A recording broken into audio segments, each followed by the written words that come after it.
મારું નામ અમિત પંડ્યા છે। હું ગવર્મેન્ટ ઓફ ગુજરાતમાં બેડમિન્ટન કોચ છું।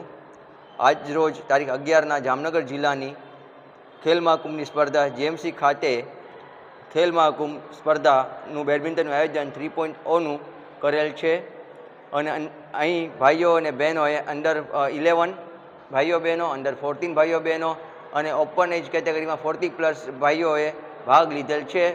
કુલ મળીને અંદાજિત સંખ્યા ટોટલ 300 જેટલી થાય છે।